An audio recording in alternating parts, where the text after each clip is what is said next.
everyone, welcome to Prasham Studies, Jid, Junoon, Nasha. Today we have discussed about the class 12th second chapter, that is the sexual reproduction in flowering plants. In previous video we have discussed about the reproduction in organisms, type of reproduction. Today we have discussed only about the sexual reproduction in flowering plants. ठीक है, तो अगर हम बात करते हैं कि what is the sexual reproduction, तो sexual reproduction involve the formation of male and female gametes either by the same individual और by the different individual of the opposite sex. देखो क्या कह रहे हैं कि सेक्सुअल रिप्रोडक्शन जो होता है फॉर्मेशन होती है मेल और फीमेल गैमेट्स की, चाहे तो वो सेम इंडिविजुअल से हो या डिफरेंट इंडिविजुअल से हो. ठीक है, अब बात करते हैं हमारे चैप्टर के सेकंड टर्म जैसे फ्लावरिंग प्लांट्स की. देखो मोस्ट ऑफ जो फ्लावरिंग प्लांट्स होते हैं, ऑल फ्लावरिंग प्लांट्स होते हैं, वो क्या होते हैं? एंजियोस्पर्म्स होते हैं. ठीक है ना, क्या होते हैं? एंजियोस्पर्म्स होते हैं.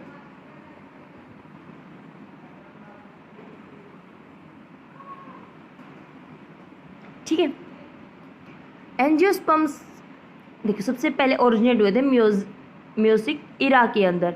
ठीक है, इसको गोल्डन पीरियड ऑफ एंजियोस्पर्म्स भी मानते हैं. क्यों? अब देखो फ्लावर्स कितने प्यारे होते हैं ना. अगर सभी जगह फ्लावर्स ही फ्लावर्स हो जाए फ्लावर्स हो तो क्या होगा? बहुत ब्यूटीफुल होगा. तो इसलिए इसे गोल्डन पीरियड्स ऑफ एंजियोस्पर्म्स बोलते हैं. ठीक है, कौन से इरा को? सीनोजोइक इरा को. ठीक है, देखो उसके बाद अगर बात करते हैं हम फ्लावरिंग प्लांट्स के बारे में. फ्लावर्स किसको पसंद नहीं होते भाई? सबको फ्लावर्स पसंद होते हैं, आपको भी मुझे भी. डिफरेंट डिफरेंट कलर्स के होते हैं, डिफरेंट डिफरेंट स्ट्रक्चर्स के होते हैं, डिफरेंट डिफरेंट साइज़ के होते हैं ना. तो अगर बात करें हम एक फ्लावर की, तो क्या फ्लावर का जैसे कि आउटर स्ट्रक्चर जो होता है वो डिफरेंट होता है? क्या इंटरनल स्ट्रक्चर भी डिफरेंट होता है?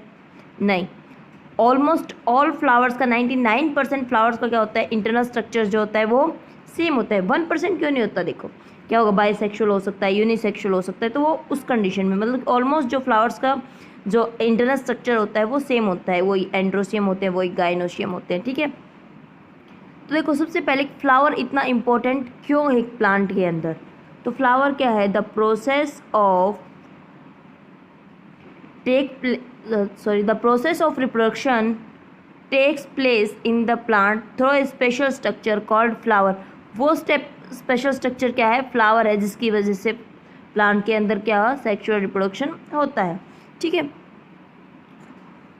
अगर प्लांट्स की हम बात करते हैं तो फ्लावर्स की अगर हम बात करते हैं तो फ्लावर्स के जो पार्ट होते हैं उनको दो में बांटा गया है, दो में डिवाइड किया गया है. That is the non essential holes.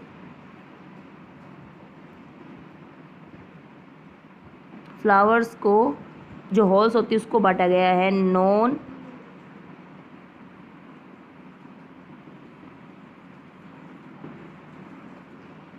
Essential holes.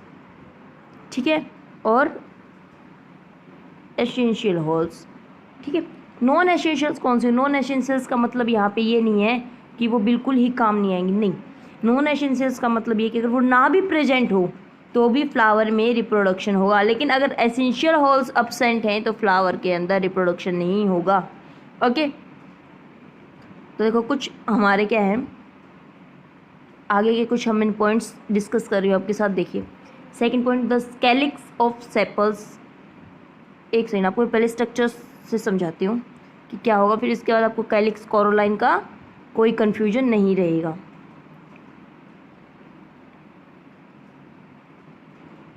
तो देखो सबसे पहले अगर हम फ्लावर के स्ट्रक्चर की बात करते हैं तो ये देखो सबसे पहले जो नीचे स्वेलन पार्ट होता है इसको बोलते हैं हम क्या? रिसेप्टिकल.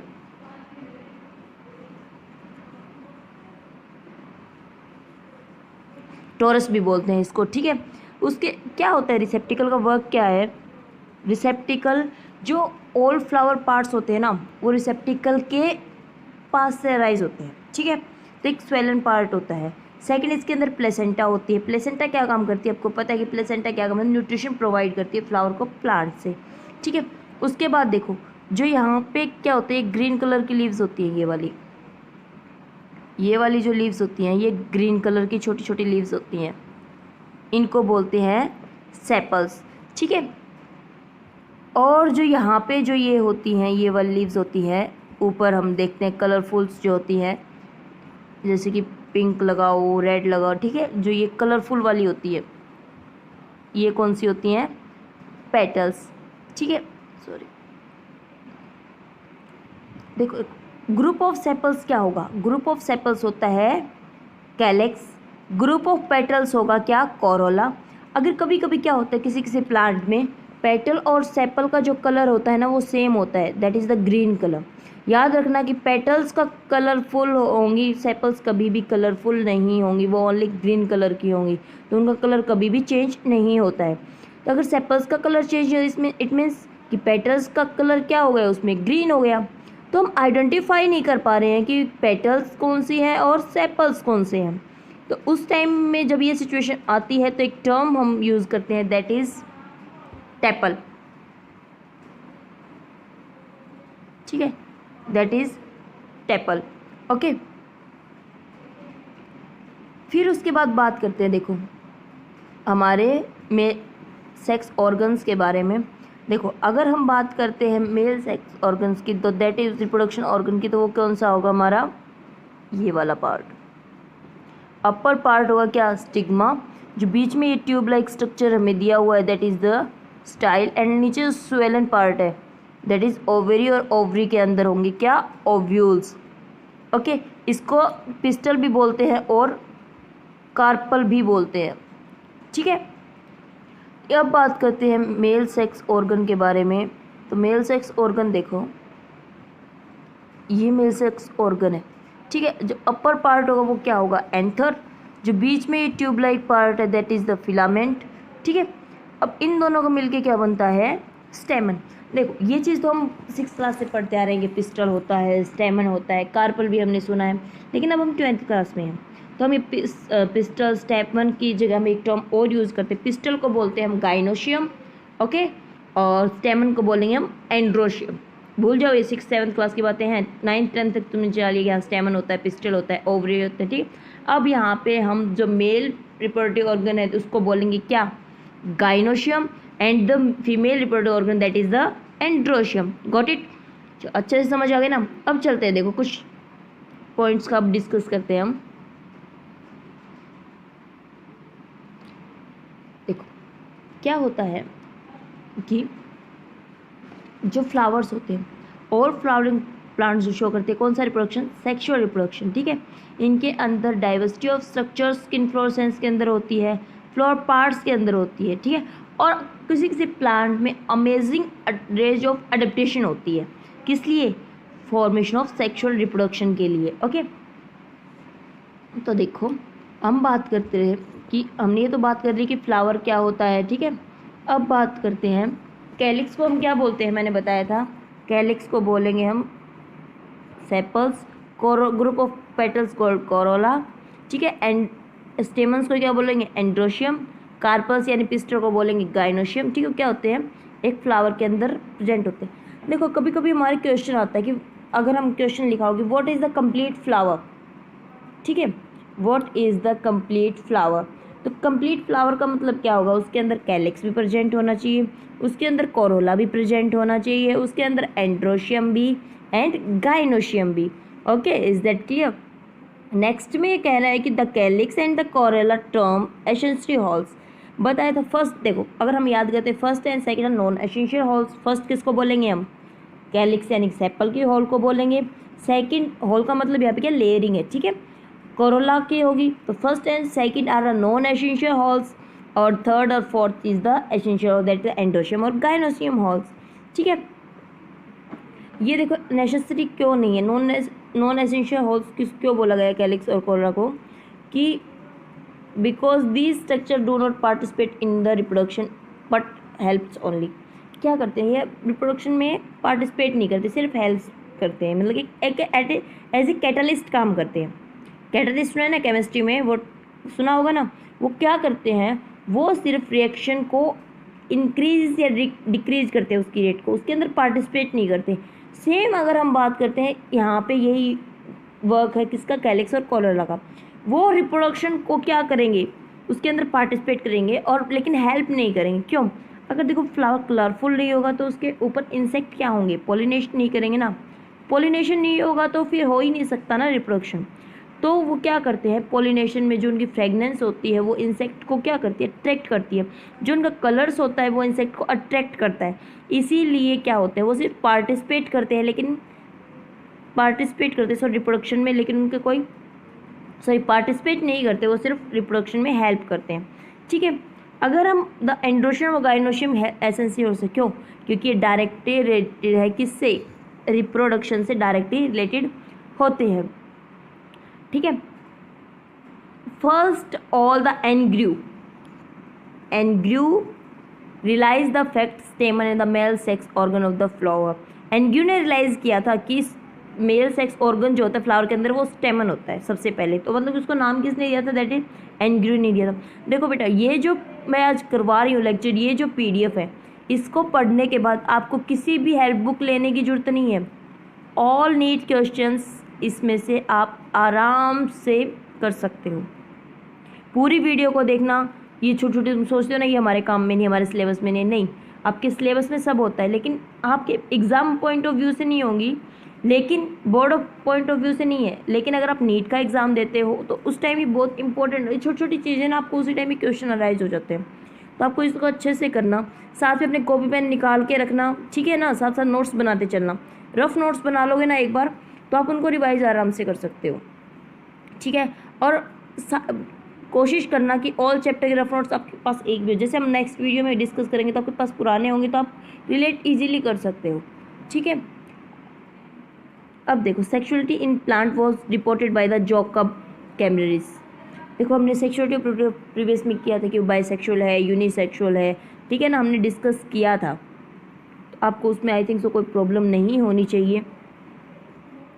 अगर हम बात करते हैं, देखो, he reported the anther of the male sex organ and ovary of this style stigma female sex organ essential formation interaction and essential between the both sex. और ये टर्म किसने दी थी, ये टर्म जॉकब ने बताई थी। जॉकब ने बताया कि जो एंथर होते हैं मेल सेक्स ऑर्गन है, ये पहले एंग्यूर बता चुके हैं। ठीक है। और ओवरी स्टाइल के साथ स्टिग्मा के साथ होती है फीमेल सेक्स ऑर्गन होती है जो फॉर्मेशन करती है सीड का। ठीक है। फिर देखो, जोसेफ कॉल्ड्यूटर ने क्या बताया कि जो पोलिनेशन का सिग्निफिकेंस है, रोल है इंसेक्ट का पोलिनेशन के अंदर, वो किसने, जोसेफ ने बताया कि क्या पोलिनेशन होता है, क्यों इंसेक्ट का इंपॉर्टेंट रोल होता है पोलिनेशन में। ठीक है।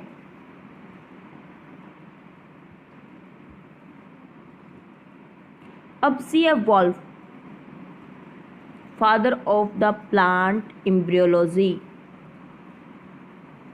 C.F. वॉल्फ ने प्लांट ऑफ एम्ब्रियोलॉजी, एम्ब्रियो के ऊपर पूरी क्या डिस्कवरीज की थी। ठीक है। इसको इसीलिए इनको बोला जाता है फादर ऑफ एम्ब्रियोलॉजी। ठीक है ना।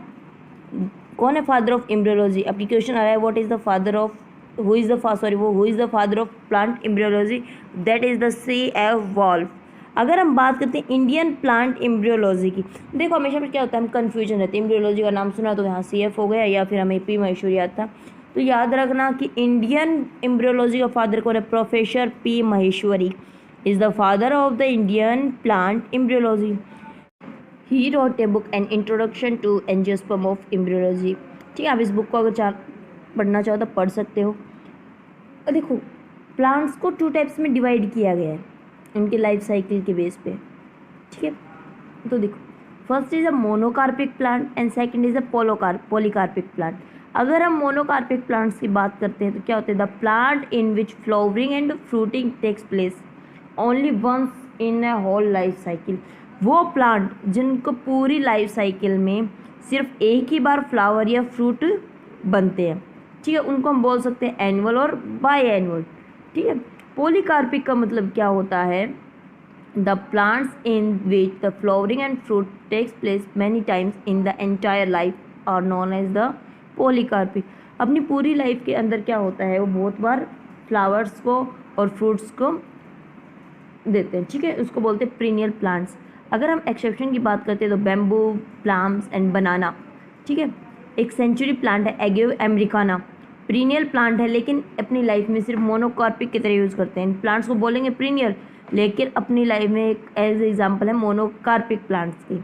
ठीक है, देखो अगर हम सेक्सुअल रिप्रोडक्शन के बारे में बात करते हैं इन फ्लावरिंग प्लांट्स का, तो sexual reproduction is a process of development of new organism through the formation of fusion of gametes. In flowering plants, stamen are male reproductive organ while the carpel is the female reproductive organ. ठीक है ना, मैंने बताया था कि sexual reproduction क्या होता है, एक प्रोसेस होती है, डेवलपमेंट होता है न्यू ऑर्गेनिज्म थ्रू द क्या होता है फॉर्मेशन होती है गैमेट्स, फ्यूजन होता है गैमेट्स का, फॉर्मेशन होती है न्यू ऑर्गेनिजम्स की। अगर हम फ्लावरिंग प्लांट्स में बात करते हैं तो स्टेमन क्या है, मेल रिप्रोडक्टिव ऑर्गन है, और कार्पेल क्या है, फीमेल रिप्रोडक्टिव ऑर्गन है, एंड्रोशियम और गायनोशियम। ओके, एंजियोस्पर्म क्या होते हैं, मेल और female gamete are formed in male and female sex organ by the process of meiosis. ठीक है ना, मैंने बताया था कि माइटोसिस सिर्फ एसेक्सुअल में होती है, तो यहाँ पे सेक्सुअल का नाम आ जाए वहाँ पे बिना आंख बंद करके लिख दिया क्योंकि यहाँ पे मियोसिस प्रोसेस होगी। Okay, is that clear? आपको अच्छे से समझ आ रहा है ना? कॉपी पेन साथ में लेके बैठिएगा, भूलना मत। ये नहीं कि आप ऐसे देखते जा रहे हो, देखिए एक बार तो आपको समझ आ जाएगा, बाद में आपकी रिकॉल हो जाओगे, भूल जाओगे बिल्कुल भी। ठीक है ना? देखो बायो बहुत ही इंटरेस्टिंग होती है, उतनी ही पजलिंग होती है। आप इसको कंसंट्रेशन के साथ आराम से इंजॉय करके पढ़ोगे ना तो आपको बहुत अच्छे से आ जाएगी, क्योंकि हमारी डेली लाइफ से रिलेटेड होती है, ये कहीं बाहर से नहीं आई है। ओके, तो अपने आराम से पढ़ो, ऐसे मत देखो कि हाँ लेक्चर है देख लेंगे बाद में बुक उठा के पढ़ लेंगे, नहीं। अभी पहले अपने रफ में नोट करो, इसको रफली नोट्स बनाओ, देन बुक से उससे पढ़ो। ठीक है, वीडियोस देखो और उससे बुक से पढ़ो। आपको बहुत अच्छे लॉकडाउन है भाई, फ़ायदा उठाओ इसका, ऐसे ही वेस्ट मत करो इसको। जब तक आप स्कूल में जाओगे ना आपको और अच्छे से हो जाएगा। तो देखो, in angiosperms male and female gamete are formed in male and female sex organ by the process of meiosis. Both gametes fuse together from a diploid zygote and give to embryo. और मैंने यही बताया था वो gametes हमेशा haploid होते हैं, याद रखना। The process by which the embryo formed by meiosis and fertilization is called amphioexis. ठीक है, the study of sexual reproduction flowering plants. अब देखो फ्लोवरिंग प्लांट्स की जो स्टडी होती है ना उसको 3 में डिवाइड किया गया, that is pre fertilization, double fertilization and post fertilization. ठीक है, प्री फर्टिलाइजेशन में क्या क्या आता है, पोलन ग्रेन्स आते हैं, स्ट्रक्चर ऑफ एंथर्स, ठीक है, ये सब आते हैं। अगर हम बात करते हैं, देखो प्री फर्टिलाइजेशन में मेल ऑर्गन एंड्रोशियम के बारे में, फीमेल के बारे में, पोलिनेशन ऑफ फर्टिलाइजेशन आएगा, देन डबल फर्टिलाइजेशन होगा, बाद में पोस्ट में क्या होगा, एम्ब्रियो बनेंगे, सीड ऑफ डेवलपमेंट, सीड का डेवलपमेंट होगा, एंडोस्पर्म का होगा। ठीक है, अब बात करते हैं मेल रिप्रोडक्टिव ऑर्गन्स के बारे में। देखो मेल रिप्रोडक्टिव ऑर्गन की अगर हम बात करते हैं तो क्या है, एंडोशियम। ठीक है ना, तो देखो जो हमारा मेल रिप्रोडक्टिव ऑर्गन है that is androecium and unit is called स्टेमन। Okay, stamen also known as the microsporophyll. 6 stamen in the capsula.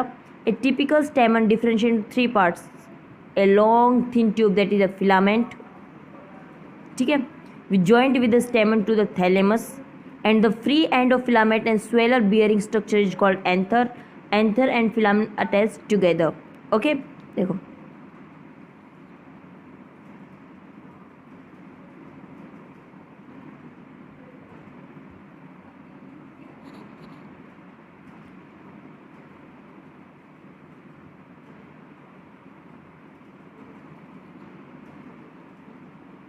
ये जो थिन इलोंगेटेड है ना,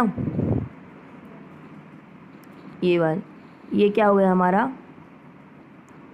फिलामेंट। ठीक है, ये क्या होता है, थैलेमस से जॉइंट होता है, और ये जो स्वेलन पार्ट है जिसके अंदर क्या है, पोलन ग्रेन्स है, उसको क्या बोलते हैं हम, एंथर। ओके, तो देखो ये एंथर जो होते हैं एक दूसरे से अटैच्ड होते हैं, किसकी हेल्प से, कनेक्टिव वस्कुलर टिश्यू की हेल्प से। ठीक, कनेक्टिव टिश्यू जिसके अंदर क्या है, वस्कुलर टिश्यूज़ हैं। ठीक है, एंथर जनरली बाइलोब्ड होते हैं, दिख रहा है ना आपको, ये 2 लोब है। देखो अगर ये कंडीशन है दैट इज बाइलोब्ड, और सिंगल ये वाली है तो ये क्या हो गया, ठीक है, यूनिलोब। जनरली मोस्ट ऑफ केसेस में क्या होते हैं, बाइलोब्ड ही होते हैं, जिसको हम डाइथिकस भी बोलते हैं। थिकस का मतलब क्या, लेयर, यानी कि एक लेयर ये है हमारे पास, एक ये तो क्या होगा डाइथिकस, और सिंगल होगा तो यूनि होगा तो मोनोथिकस।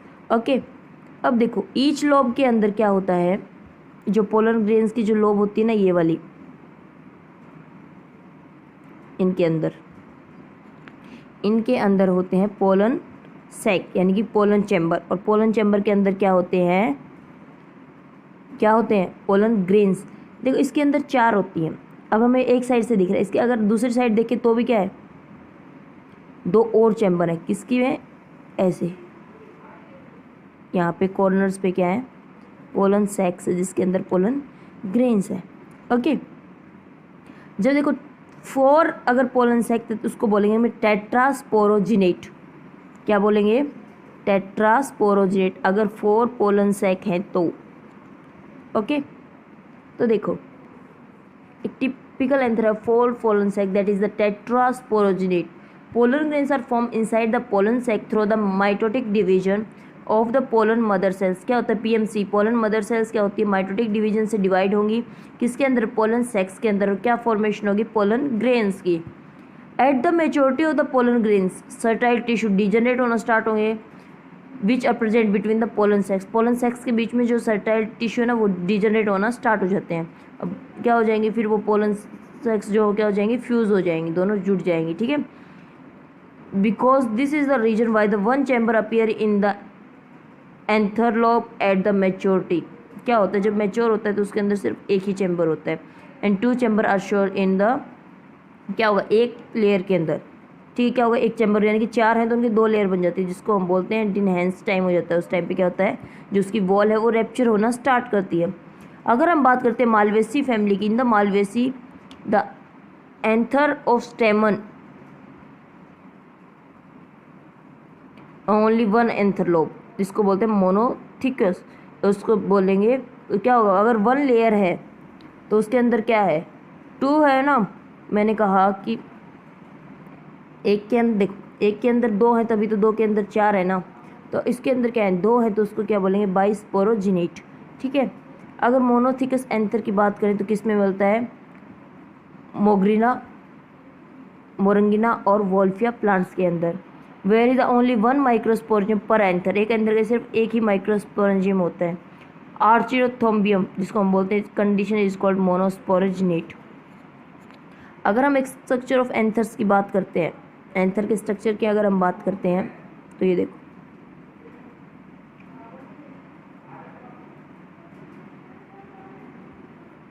ये क्या है, एंथर है, ये फिलामेंट है, ठीक है। इसको हमने कट किया तो हमें ऐसे, देखो क्या है, ये पोलन सेक्स है, ये वाले क्या है, पोलन सेक्स, इसके अंदर क्या है, पोलन ग्रेन्स है।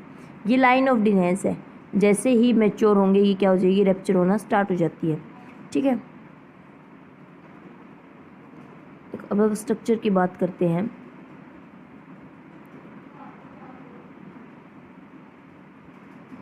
The development of anther is the origin of spirit type.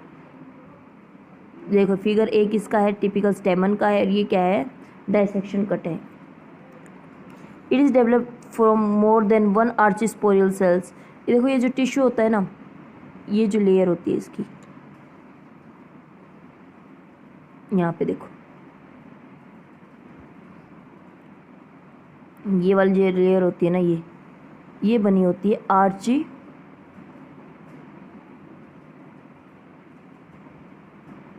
स्पोरियल sales से, ठीक है। आर्ची स्पोरियल सेल्स क्या काम करती हैं, उसके प्रोटेक्शन का हेल्प करती हैं, मेड अप ऑफ करती हैं किसके टिश्यूज़ को, ठीक है। ये क्या टीएस सेक्शन है, ट्रांसफर सेक्शन है किसका, एक एंथर का। अब देखो इसके अंदर क्या है, जो ये लेयर होती है वो 4 लेयर में डिवाइड होता है। एंथर की जो लेयर होती है ना, ये वाली, ये 4 लेयर्स में डिवाइड होती है। सबसे फर्स्ट जो होती है उसको बोलते हैं क्या, एपिडर्मिस, ठीक है। उसके बाद सेकंड जो लेयर आती है उसको बोलते हैं हम एंडोथीशियम। थर्ड जो लेयर होगी उसको बोलेंगे मिडल लेयर, और जो लास्ट जो होती है टेपिटम होती है। देखो एपिडर्मिस और एंडोथीशियम और मिडल लेयर का मोस्ट ऑफ काम क्या होता है, ये काम करती हैं सिर्फ प्रोटेक्शन का, ठीक है ना। लेकिन अगर हम बात करते हैं टेपिटम का, तो टेपिटम क्या करती है, लास्ट लेयर जो हमारी होती है टेपिटम, वो क्या काम करती है, उसको न्यूट्रिशन प्रोवाइड करवाती है, ठीक है ना। पोलन ग्रेन्स को क्या न्यूट्रिशन प्रोवाइड करवाती है। उस देखो एंथर्स के जो ये है ना, यहाँ पे देखो पोलन सेक्स है ना, इनके बीच में क्या है, कनेक्टिव टिश्यू है जो इन दोनों कनेक्ट कर रहे हैं। और जैसे ही मैच्योर होंगे, मैंने बताया था क्या होंगे, ये दोनों एक ही पूरा सेक एक बन जाता है, ठीक है ना। एंथर के अंदर 4 लेयर्स होते हैं, एपिडर्मिस, एंडोथीशियम, मिडल लेयर और टेपिटम। अगर हम एपिडर्मिस की बात करते हैं, that is the first layer, अगर हम उसकी बात करते हैं, it is the outer most productive layer of anther. Single celled होती है, थिक होती है। देखो याद रखना, मिडल लेयर, एंडोथीशियम और एपिडर्मिस तीनों ही सिंगल लेयर होती हैं, continuous layer, but not the archesporial in origin. लेकिन आर्चिस्पोरियल के ओरिजिन नहीं होता इनके अंदर। अगर बात करें हम इन आर्चियोथोबियम की, स्मॉलेस्ट पैरासिटिक एंजियोस्पर्म्स है, ठीक है। फाइब्रस थिंकिंग प्रेजेंट होती है एंड एपिडर्मिस के, so it is the called exothecium. इसको हम एक्सोथीसियम भी बोलते हैं, बाहर की जो लेयर होती है उसको बोलते हैं ना एक्सोथीसियम एंड एपिडर्मिस को, ठीक है। अगर हम एंडोथीसियम की बात करते हैं,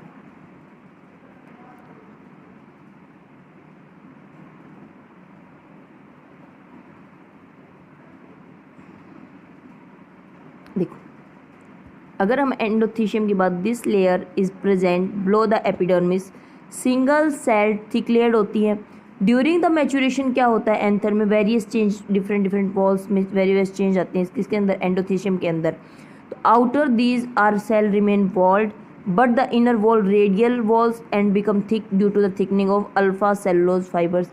क्या होता है एंडोथीशियम्स के अंदर, जो एपिडर्मिस के नीचे होती है, ठीक है, थिक लेयर होती है, मोटी सी लेयर होती है। मैच्योरेशन जो होता है जब एंथर के अंदर, इसके अंदर डिफरेंट चेंजेस आते हैं, डिफरेंट वॉल्स बन जाती है सेल्स की, ठीक है।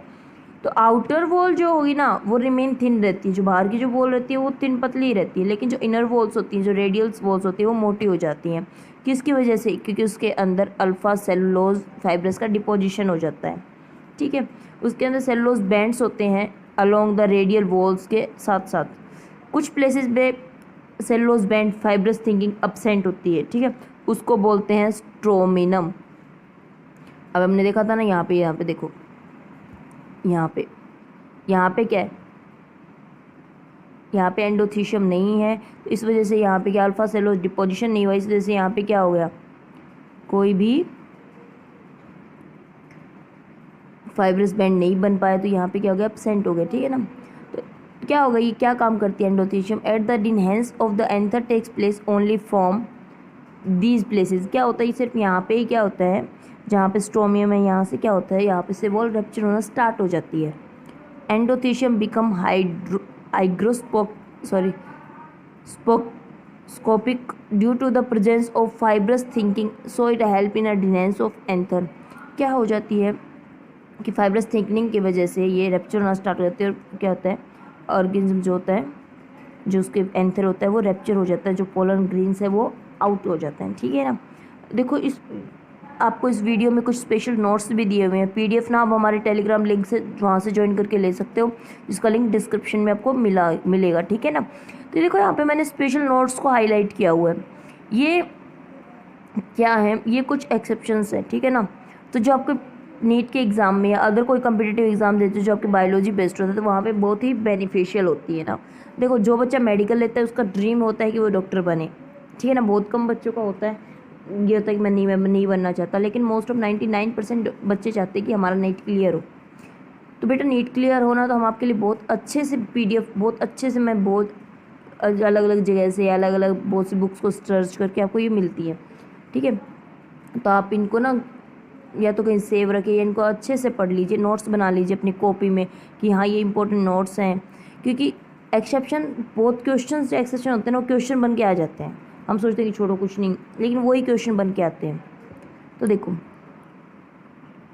इन Hydrocharitaceae family fibrous thickening absent in endothecium. देखो इस फैमिली के अंदर क्या होता है, फाइब्रस थिंकिंग होती ही नहीं है। हमने पढ़ा था ना कि फाइब्रस थिंकिंग होती है, लेकिन इस फैमिली के अंदर नहीं होती। अगर हम बात करते हैं मिडल लेयर की, तो मिडल लेयर में क्या होता है, मिडल लेयर के अंदर लेयर होती है पेरेंकाइमेटस टिश्यू की, that is a living tissue, पढ़ा होगा ना आपने।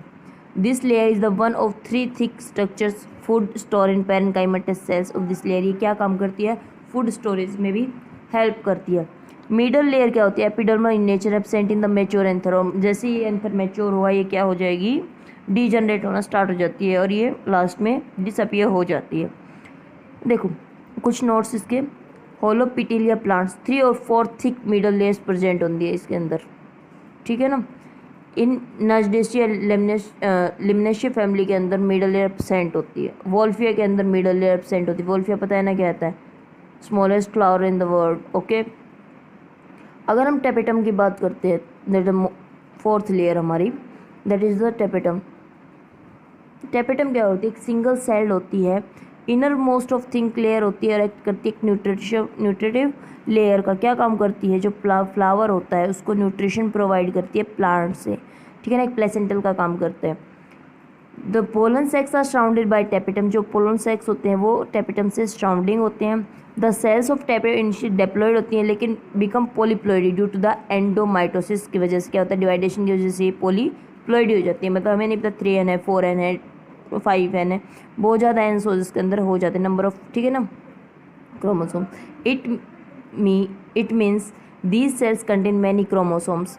पॉलीप्लॉइडी का मतलब क्या है, डिप्लॉइड का मतलब क्या है, उसके अंदर 2 क्रोमोसोम है, ठीक है, प्लॉइड के अंदर 1 क्रोमोसोम है। लेकिन पॉलीप्लॉइडी का पता ही नहीं ना हमें, 2 है, 4 है, 5 है, 6 है, तो हम क्या बोलेंगे, पॉलीप्लॉइडी के मैनी क्रोमोसोम्स उसके अंदर प्रेजेंट है। अब फिर बात करते हैं कि टेपेटम क्या करती है, फूड को एब्जॉर्ब करती है। कहाँ से, मिडल लेयर से। भाई अभी अभी हमने डिस्कस किया था, मिडल लेयर क्या काम करती है, फूड स्टोरेज का काम करती है। तो टेपेटम क्या करेगा, मिडल लेयर से फूड को क्या करेगा, एब्जॉर्ब करेगा और उसको न्यूट्रिशन प्रोवाइड करेगा माइक्रोस्पोर मदर सेल से। माइक्रोस्पोर मदर सेल्स क्या कर रही हैं, वो माइक्रोस्पोर्स बना रही हैं, ठीक है ना। The cells of tapetum secrete hormones and callase enzymes. वो क्या करती है, टेपेटम कुछ हार्मोन्स रिलीज करती है, कुछ एंजाइम्स रिलीज करती है। टेपेटम भी, मिडल लेयर भी और टेपेटम लेयर भी जैसे ही मैच्योर होगा एंथर क्या हो जाएंगे, डिसअपियर हो जाएंगे दोनों। अब कुछ नोट देखो, इंपॉर्टेंट नोट क्या है, निकोडिया और कोस्टम प्लांट्स की अगर बात करते हैं, टेपेटम क्या होती है, मल्टी लेयर होती है, इसमें क्या है, सिंगल लेयर हमने पढ़ा है। The tapetal cells play significant role during the mitotic division, microspore cells and pollen development. 2 type of tapetum होती है, एम्ब्रॉयडरी और सिक्रेटरी, ठीक है। देखो अगर एम्ब्रॉयडरी टेपेटम की बात करते हैं, क्या it is found primitive angiosperm. Primitive कौन से होते हैं, जो स्टार्टिंग में जो एंजियोस्पर्म थे जिनकी फर्स्ट जनरेशन्स थी, ठीक है ना, वो होते हैं प्रीमिटिव, पहले के। Such type of tapetum absorb और फुल फ्रॉम मिडल लेयर। ये क्या करती थी, पूरा ही एब्जॉर्ब कर लेती थी मिडल लेयर से। इसकी वजह से मिडल लेयर क्या होती थी, इमीडिएटली बहुत जल्दी ही डिजनरेट हो जाती थी। In the beginning food material store in tapetum. Starting में क्या होता है, फूड मेटेरियल कहाँ स्टोर होता है, टेपेटम में होता था। अब कहाँ होता है, मिडल लेयर में होता है। टेपिटल सेल कन्वर्ट कर they absorb plant into special food granules, that is the called protoplast bodies. क्या करती थी tapetum,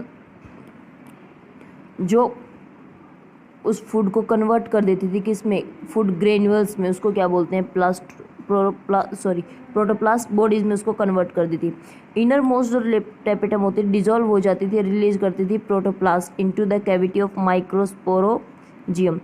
inside the pollen sac protoplast body are known as the periplasmodium, ठीक है।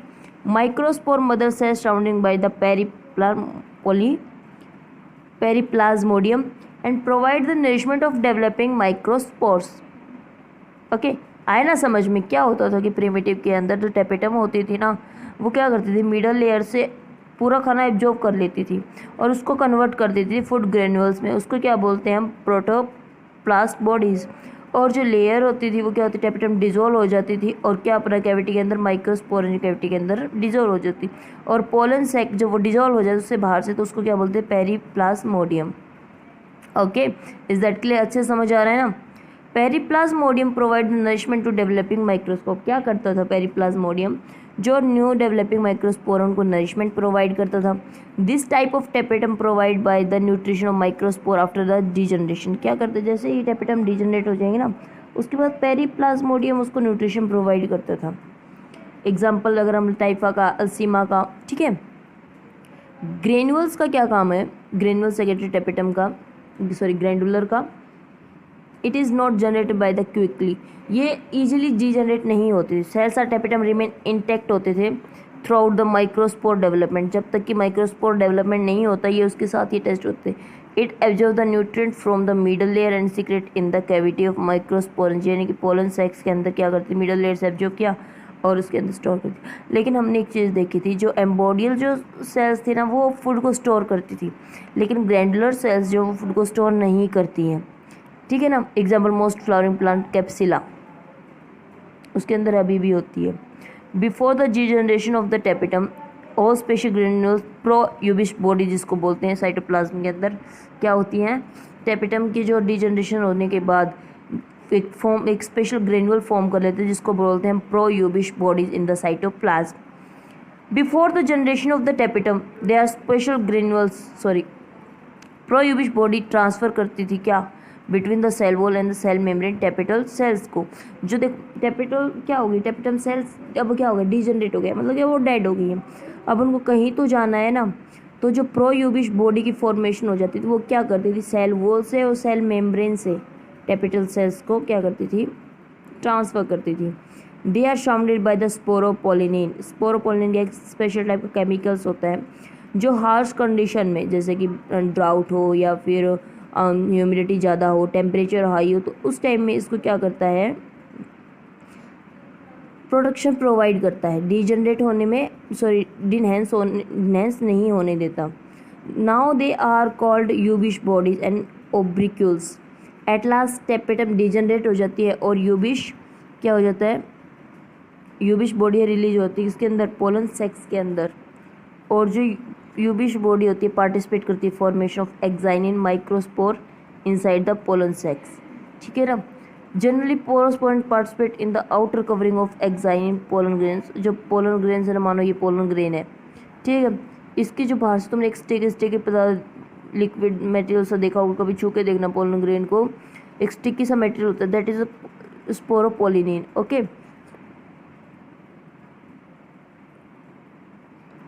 Tapetum help in the transfer of food, storage of food and the formation of sporopollenin kit in materials, ठीक है ना।